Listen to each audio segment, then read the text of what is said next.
Hi guys! For today's video, ipapakita ko po sa inyo ang aking school morning routine. Ako nga po pala si Sandra, grade 4 student na po ako at 9 years old na po ako. Ako lang po mag-isa ang magmo-morning routine ngayon kasi po wala pong pasok sina ate ko po ngayon at siya po yung nagbi-video sa akin ngayon.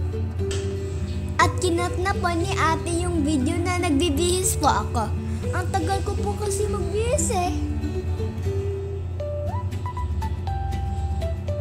At yan, kumakain na po ako ng aking breakfast kasi po kapag wala po laman ang tiyan, wala din po laman ang utak. Yummy! Habang kumakain po ako, sinusuklayan na po ako ni ate para po mabilis. Nag-ayos na po ako sa salamin at nag-ID na po ako. Nagpupulbo na po ako para po hindi po ako magmumukhang madumi sa school. Nag-aayos na po ako ng bag ko para po wala po ako makalimutan sa school. Hi! Bye-bye! Hi guys! Ako nga po pala si Sarah at nakauwi na po ako after po ihatid yung dalawa sa school.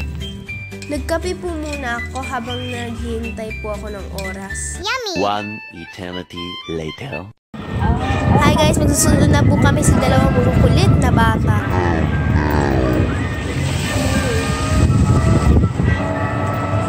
Ayan guys! Malapit na po kami.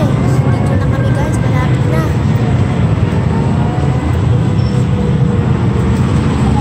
Ayan na guys. So, dito na tayo.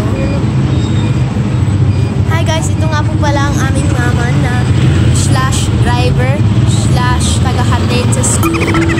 Camera shy po siya kaya po siya hindi sa mga video. Ayan guys, nag-parking na po kami dito sa school. Hintay-hintay muna sa oras.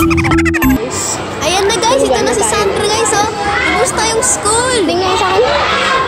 Okay. Hi, say hi. Hala, yan na kulit na bata.